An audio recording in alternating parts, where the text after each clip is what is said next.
not just because of the people of the Jammu Kashmir. It's not conflict between the people of the Jammu Kashmir. It's basically conflict between two countries, India and Pakistan. And it's just a matter of behavior. It's a matter of acceptance.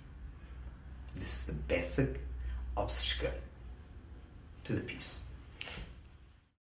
Knowing from the stories that have happened from the divide in 1947, I think one of the major challenges that has sort of overshadowed everything else is a disconnect between people. Namaste Sharada Devi, Kashmir Puravasini, Kashmir Puravasini. My name is Irfan and I come from the Indian part of Kashmir, but I'm based in Delhi. I run a company called Redstone Films. We are into films, internal communication, videos, advertisements, but a major part of our work is to do documentaries on social issues and especially on Kashmir around the conflict. My name is Mohammad Arif Urfi. I'm a journalist and based in Azad, Jammu Kashmir, Pakistani side of Jammu Kashmir, in Muzaffarabad.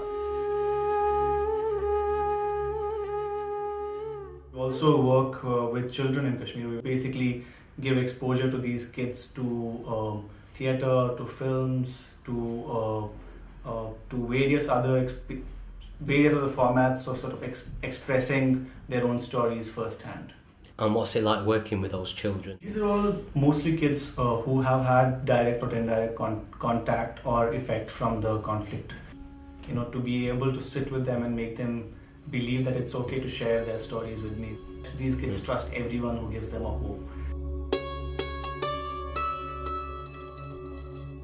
I have been a co-director with my counterpart from the Indian side of Jammu Kashmir, Pavan Bali, and we produced 2 films about the divide of the people of the state of Jammu Kashmir. And the first film is A Journey Through River Vatasta. The second film is Faith Divided. It's also about the divide, but about the divide of the people who were related with some different religions, Hindus, Muslims, and Sikhs, and they have been stopped to visit their worship places either side of the line of control. What's the biggest obstacle to peace in the region?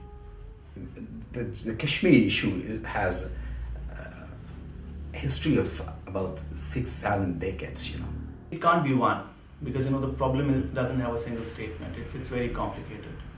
India and Pakistan fought about 3 wars on this issue.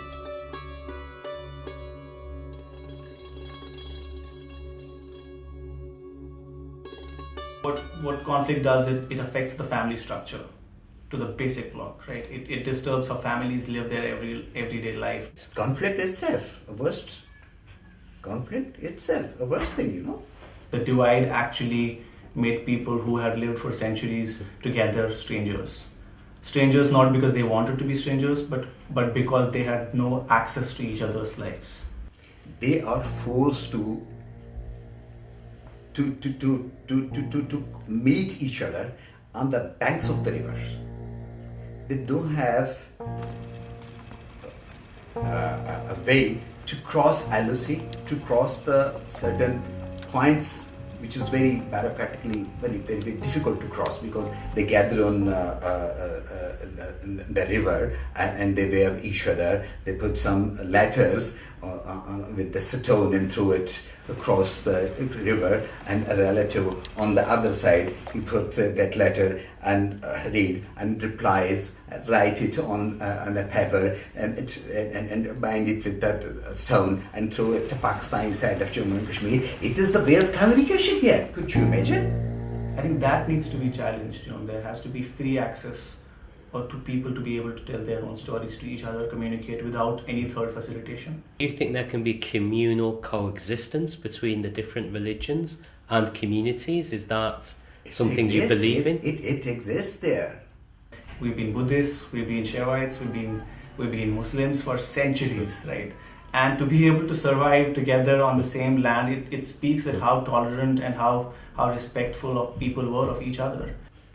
This meeting and this connection and this social relationship develop an idea and an atmosphere of coexistence. The other major challenge would be to look at the economics of it, by which I mean the economy of a family, the livelihood of family, their internal dynamics, and if you replicate it to a larger space, you will actually see how the country is functioning. For example, there has been a serious decline in the economy of the region, right? A region which otherwise is promoted as the tourist hub is actually not seeing enough tourism, and that to a world-class tourism. So I think it is high time for all the stakeholders to take these things seriously.